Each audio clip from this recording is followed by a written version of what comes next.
we do have an awful lot to discuss when it comes to the Twitch situation. I watched his widow, and this is another thing that I find to be very odd. You guys let me know if you find it to be odd as well. Sorry to skip past the chit chat, but Desiree's comment was just so, captivating to me. But when I watched Allison Holker do her People Magazine interview, and she kept on referring to Twitch as her ex-husband, not her late husband, I found that to be very weird and to be very cold and to not be something that like is typical of widows or widowers. But maybe I'm off there. Can you guys let me know if that is something that is normal? Like, did it stick out to you at all? Or yeah, because that definitely caught my eye a little bit. And I just sat there watching that entire interview with my jaw kind of hanging open, like, what is going on? Is she really saying these things? And she's just so casual. Like, when you see the photo shoot of her here, let me go ahead and pull up her cover photo. By the way, hi to everybody rolling in here. You guys are always so nice and on time.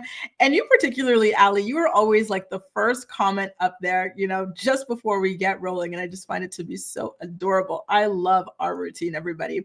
So here's the picture. And you see Allison in this like all white outfit. Kind of like an angel, right? The angel of Twitch or something like that. And so she's talking about all of these like very, very shocking things, super casually, as if it was like kind of normal. And I just felt so uncomfortable by it. But I will say that at first when I was watching it, I was like, okay, listen, she's going through a lot.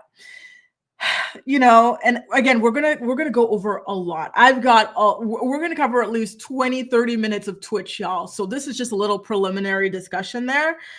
But you guys, I don't even know what to say. First of all, yeah, the ex-husband versus my late husband thing.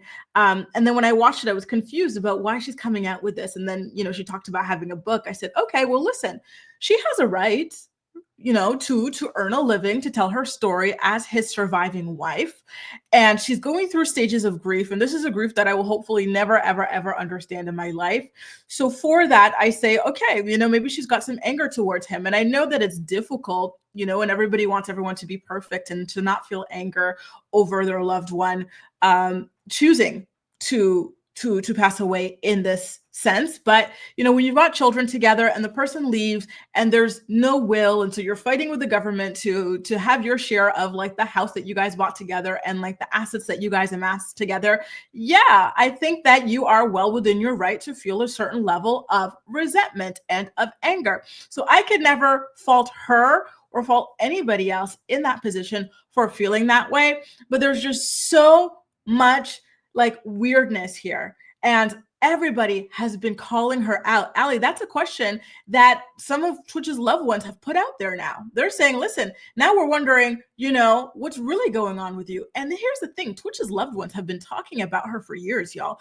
I have some screenshots that I have to go back and find somewhere, but his little brother has been talking about Allison for years. His mother has been talking about Allison for years and how she has allegedly been keeping the kids from them and just became really cold and shut them completely off after Twitch's passing. And it's just, oof.